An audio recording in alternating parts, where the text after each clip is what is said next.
ज्योतिष की दुनिया में आपका स्वागत है। यदि आप ज्योतिष सीखना चाहते हैं तो मेरे इस चैनल को सब्सक्राइब कीजिए, और यदि आप चाहते हैं कि वीडियो अपलोड होते ही आपको सूचना मिल जाए तो अलार्म बटन को ऑन करें, और यदि आपको वीडियो पसंद आए तो लाइक और शेयर करना न भूलें। नमस्कार, मैं आलोक तिवारी आप सभी महानुभावों का अपने इस चैनल पर स्वागत करता हूं। आदरणीय महानुभावों, जैसा कि आपको ज्ञात है कि इस चैनल का एक ही उद्देश्य है कि आपको ज्योतिष के ज्ञान से, ज्योतिष की विद्या से पूर्णतः अवगत कराना। जी हाँ, मेरा सदैव यही प्रयास रहेगा और अब तक के जितने भी एपिसोड आपके सामने प्रस्तुत किए गए हैं उन सभी में मेरा एक ही प्रयास रहा कि जिस भी एपिसोड में जिस भी विषय को उठाऊं उसको पूर्णतः आपके सामने समर्पित करूं, पूर्णतः उसकी जानकारी को निचोड़ करके आपके सामने रख दूं, जिससे कि आपकी सारी बातें, सारे क्वेश्चन उसमें सॉल्व हो जाएं। लेकिन उसके बाद भी यदि आपके कोई क्वेश्चन रह जाते हैं तो कमेंट बॉक्स में ज़रूर लिखिए, जिससे कि मैं आपकी सवाल को, आपके क्वेश्चन को सॉल्व करके आपकी समस्या को दूर कर सकूँ, आपको सुझाव दे सकूँ, और आप यदि किसी बात से कन्फ्यूज़ हो रहे हैं तो वह भी मैं आपको बता सकूं। तो आज हम आपके सामने पुनः एक नए एपिसोड के साथ, नए विषय के साथ प्रस्तुत हुए हैं। तो आज का विषय क्या है, आइए देखते हैं। प्रस्तुत है आपके सामने आज के विषय की हेडिंग, भावों के कारक ग्रह। जी हाँ, भावों के कारक ग्रह। अभी तक आप पढ़े कि कुंडली के 12 भाव होते हैं और 9 ग्रह होते हैं। तो कुंडली के भावों के कोई न कोई ग्रह उसके कारक होते हैं। कुंडली में जितने 12 भाव होते हैं उनके कोई न कोई ग्रह उस भाव के कारक होते हैं। उस भाव में वे यदि बैठ रहे हैं तो वे अच्छा परिणाम देते हैं। लेकिन यहाँ पर मैं आपको एक बात और बता दूं कि राहु और केतु छायावादी ग्रह हैं, इसलिए उन्हें किसी भी भाव के कारकत्व के रूप में नहीं माना गया है। उनको किसी भी भाव का कारकत्व नहीं सौंपा गया है। और इसके बाद जो भी शेष ग्रह बचते हैं, जैसे कि सूर्य, चंद्र, मंगल, बुध, बृहस्पति, शुक्र और शनि, इस तरह से जो 7 भौतिक पिंड वाले ग्रह बचते हैं वे सभी 12 भावों में किसी न किसी भाव के कारक के रूप में जाने जाते हैं। और यदि वह अपने कारक घर में बैठते हैं तो अच्छा परिणाम देते हैं। लेकिन एक चीज़ और यहाँ पर मैं आपको बताना चाहूँगा कि जब जब बृहस्पति देव अपने कारक भाव में बैठते हैं तो उसका नाश करते हैं, और वहाँ बैठकर जहाँ पर दृष्टि रखते हैं वहाँ पर वो अच्छे परिणाम देते हैं। और उसके अलावा जो 6 ग्रह हैं वे अपने कारक भाव में जब जब बैठते हैं तो वहाँ पर अच्छे परिणाम ही देते हैं, चाहे वह योग कारक है चाहे मारक है। हाँ, यह बात है कि यदि वह योग कारक होकर के बैठा है तो ज़्यादा अच्छा परिणाम देगा, लेकिन यदि मारक बन करके बैठा है तो वह अपने मारकत्व में कमी लाएगा, कुछ तो राहत देगा, अर्थात वह भी थोड़ा अच्छा हो जाएगा। तो आइए देखते हैं कि कौन सा ग्रह किस भाव में कारकत्व की भूमिका में है। प्रस्तुत है आपके सामने यह एक चार्ट, यह एक सारणी, यह एक सूची, जिसमें कि क्रमांक, भाव और कारक ग्रह लिखे हुए हैं।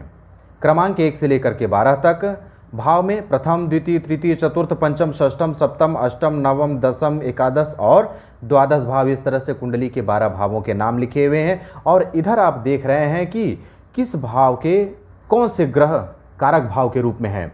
तो अब आपको मैं एक एक करके बताता जा रहा हूं, आप देखते जाइए और अपने कॉपी पेन में इसको नोट करते जाइए, क्योंकि यह आपके काम आने वाला है। यदि आप ज्योतिष सीख रहे हैं तो यह आपके निश्चित रूप से काम आएगा।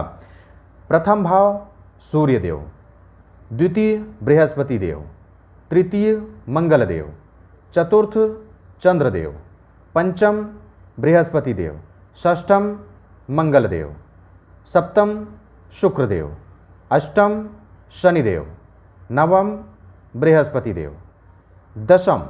अब दशम में आकर के यहाँ पर आपको एक चीज़ समझना होगा कि अभी तक आप देखते आ रहे हैं कि एक एक भाव के एक एक ग्रह ही कारक हैं, लेकिन दशम भाव के 4 ग्रह कारक हैं। बृहस्पति भी दशम भाव के कारक हैं, सूर्य भी दशम भाव के कारक हैं, बुध भी दशम भाव के कारक हैं और शनि भी दशम भाव के कारक हैं। तो इस तरह से यह दशम भाव जो कर्म भाव कहलाता है यह बिल्कुल अनोखा है, क्योंकि इस भाव के 4 ग्रह कारक हैं। एकादश भाव बृहस्पति, द्वादश भाव शनि। तो इस तरह से आप देखिए कि 1 से लेकर के 12 तक सभी प्रथम से लेकर के द्वादश भाव तक कौन कौन से ग्रह कारक की भूमिका में हैं, और यह ग्रह अपने अपने कारक भाव पर बैठते हैं तो अच्छा परिणाम देते हैं, सिर्फ बृहस्पति को छोड़ करके, क्योंकि बृहस्पति अपने कारक भाव पर बैठते हैं तो उस भाव का नाश करते हैं और वहाँ बैठ करके जहाँ पर दृष्टि डालते हैं वहाँ पर ये अच्छा परिणाम देते हैं, क्योंकि बृहस्पति की दृष्टि अमृत तुल्य मानी गई है। इस विषय को, इस टॉपिक को सारणी के रूप में समझने के बाद अब हम सारणी के रूप में तो समझ लिए कि प्रथम भाव में कौन है, द्वितीय भाव में कौन है, तृतीय भाव में कौन है और द्वादश भाव में कौन से ग्रह कारक के रूप में है। लेकिन उसको अब हम सीधे कुंडली के भावों के ऊपर ही प्रत्यारोपित करके देखते हैं कि कौन कौन से ग्रह कहाँ कहाँ पर बैठ करके अपनी कारकत्व की भूमिका निभा रहे हैं। प्रस्तुत है आपके सामने एक कुंडली चक्र, जिसे लग्न चक्र भी कहा जाता है, लग्न कुंडली भी कहा जाता है, और उसमें सभी 12 भाव आपके सामने दिखाई दे रहे हैं। और उन 12 भावों में, उन सभी 12 भावों में जिस जिस भाव के जो जो ग्रह कारक हैं अपने अपने भावों पर बैठे हुए दिखाई दे रहे हैं। तो एक नज़र इस तरीके से भी इस विषय को समझा जाए कि कुंडली के भाव में, कुंडली के किस किस भाव में कौन कौन से ग्रह बैठे हुए हैं और जो जो ग्रह जहाँ जहाँ बैठे हुए हैं वहीं के वे कारक हैं, उसी भाव के वे कारक हैं। तो आइए हम एक एक करके सबको देखते हैं। तो यह लग्न भाव कहलाता है और लग्न भाव ही पहला भाव होता है। तो पहला भाव, दूसरा भाव, तीसरा भाव, चौथा, पाँचवां, छठवां, सातवां, आठवां, नौवां, 10वां, 11वां और 12वां, इस तरह से 1 से चालू होकर के यहाँ पर 12 में आकर के समाप्त होता है, इस तरह से घूमता हुआ। और यदि इस भाव का चक्र आपको न मालूम हो तो आप मेरा पिछला वीडियो देखते हुए यहाँ तक आइए, तो आपको और ज़्यादा समझ में आ जाएगा। तो अब देखते हैं इसके कारकत्व को, कौन कौन से ग्रह किस किस भाव के कारक हैं। तो पहले भाव अर्थात लग्न भाव, इसके कारक हैं सूर्यदेव। द्वितीय भाव, यह कुटुंब भाव या धन भाव कहलाता है, इसके कारक हैं बृहस्पति। तृतीय भाव पराक्रम भाव, पराक्रम भाव के कारक हैं मंगलदेव। चतुर्थ भाव, यह है सुख भाव या माता भाव, इसके कारक हैं चंद्रदेव। पंचम भाव, यह विद्या का भाव होता है, संतान का भाव होता है, इसके कारक हैं बृहस्पति देव।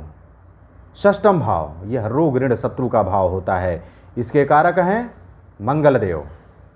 सप्तम भाव, सप्तम भाव विवाह का भाव होता है, जीवन साथी का भाव होता है, साझेदारी व्यापार का भाव होता है। यदि कोई महिला है तो उसके पति के लिए और कोई पुरुष है तो उसकी पत्नी के लिए यह भाव देखा जाता है। और इस भाव के कारक ग्रह हैं शुक्रदेव। अष्टम भाव, यह मृत्यु भाव कहलाता है, इसमें मृत्यु तुल्य कष्ट भी देखा जाता है और इसमें वैज्ञानिकी खोज का भी यह भाव होता है। और इस भाव के कारक हैं शनिदेव। यदि शनिदेव यहाँ पर बैठ गए तो शनिदेव डीले के प्रतीक हैं और शनिदेव अगर यहाँ पर बैठ गए हैं तो चाहे योग कारक हो चाहे मारक हो, अच्छा परिणाम देंगे। लेकिन वे अच्छा परिणाम देते हुए बहुत अच्छा परिणाम नहीं देंगे। क्यों? क्योंकि अभी मैं इसके बारे में भी बता देता हूँ। नवम भाव भाग्य भाव धर्म भाव कहलाता है, यहाँ पर बृहस्पति देव कारक की भूमिका में है। दसम भाव, यह राज्य भाव है, कर्म भाव है और यहाँ पर चार ग्रह इस भाव के कारक हैं। सूर्य भी हैं, बृहस्पति भी हैं, शनि भी हैं और बुध भी हैं। एकादश भाव, यह लाभ भाव कहलाता है और लाभ भाव के कारक ग्रह हैं बृहस्पति देव। और अंतिम व्यय भाव, यह द्वादश भाव है, यह व्यय भाव कहलाता है।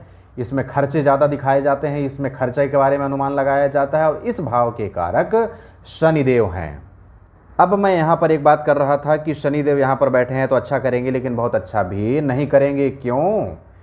क्योंकि त्रिक भाव 6, 8 और 12 भाव यह त्रिक भाव होता है और यहाँ पर कोई भी कारक ग्रह हैं, जैसे यहाँ पर मंगल हैं, यहाँ पर शनि है, यहाँ पर शनि है, तो ये कारक ग्रह यदि अपने कारक भाव में भी बैठ जाते हैं तो बहुत अच्छा परिणाम नहीं दे पाएंगे। क्यों? क्योंकि ये तीनों भाव ही अच्छे नहीं हैं, ये तीनों भाव अच्छे नहीं हैं। यही कारण है कि इसमें बैठने के बाद भी ये बहुत अच्छा परिणाम नहीं दे पाएंगे। लेकिन एक प्लस पॉइंट होगा, एक अच्छी बात होगी, एक सकारात्मक बात यह होगी कि इसमें बैठने के बाद भी ये बुरा नहीं करेंगे। अगर अच्छा नहीं कर पा रहे हैं तो अपने कारक भाव में यदि बैठ गए तो वे बुरा भी नहीं करेंगे। क्यों? क्योंकि ये तीनों भाव खराब भाव है और इस पर अगर ग्रह बैठे हुए तो वो उस भाव से संबंधित खराब चीज़ों को ही एक्टिवेट करते हैं। लेकिन ये अगर अपने ही भाव में बैठ गए हैं, अपने कारक भाव पर बैठ गए हैं, तो वहाँ पर ये बहुत बुरा नहीं करेंगे, राहत की सांस आपको दे करके रखेंगे। भले अच्छा न कर पाएँ लेकिन वे बुरा भी नहीं करेंगे। इस तरह से कुंडली के सभी 12 भावों के कारक ग्रहों के बारे में संपूर्ण जानकारी इस वीडियो में प्रस्तुत की गई। यदि यह जानकारी आपको पसंद आई हो तो लाइक कीजिए, यदि पसंद नहीं आई हो तो डिसलाइक ही कर दीजिए। और यदि कोई चीज़ कन्फ्यूज़न में हो तो कमेंट में लिख करके पूछ लीजिए। और हाँ, यदि आप मेरे इस चैनल पर नए मेहमान के रूप में होंगे तो सब्सक्राइब कर लीजिए। सब्सक्राइब करने में आपका क्या जाता है, वो तो सब कुछ फ्री है, बस आपको उंगली चलाना है। लाल रंग के सब्सक्राइब पर उंगली चला दीजिए, उसके बाद एक घंटी महोदय दिखेंगे तो घंटी भी बजा दीजिए। उसमें आपका तो कुछ भी नहीं जाना है, बस उंगली चलाना है। तो इतनी कंजूसी मत कीजिए, सब्सक्राइब कर ही लीजिए। तब तक के लिए मुझे आज्ञा दीजिए, मिलते हैं अगले वीडियो पर। तब तक के लिए जय हिंद, जय गुरुदेव, अलविदा, धन्यवाद।